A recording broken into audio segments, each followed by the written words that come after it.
So after finish exploring the facial sides of 24 and 25, right now I'm going to explore the lingual sides of 24 and 25.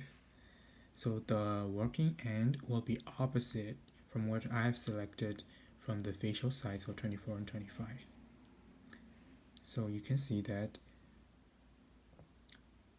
the tip is hugging the tooth and the tip is facing inward to the interproximal space.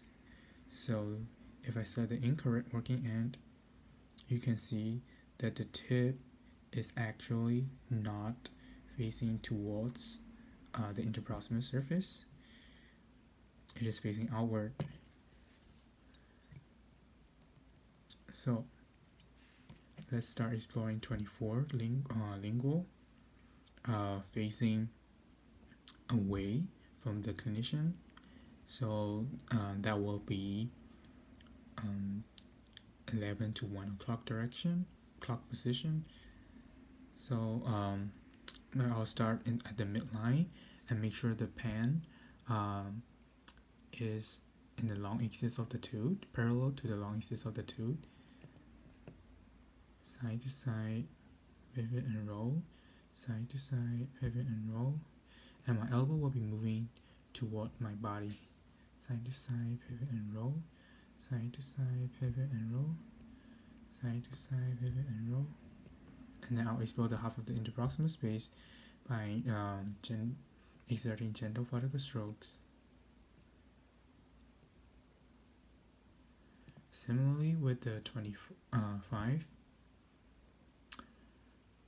facing away from the clinician.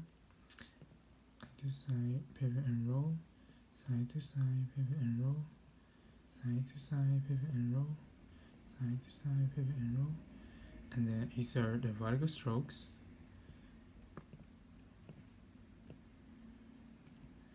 And then I'll move to the direction facing towards me. So it will be 8 to 9 o'clock direction.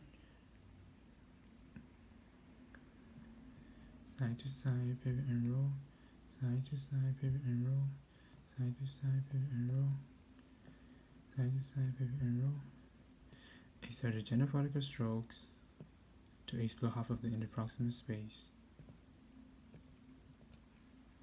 Similarly, for the 25, start at the midline, side to side, pivot and roll, side to side, pivot and roll, side to side, pivot and roll, side to side, pivot and roll, and then insert gentle vertical strokes.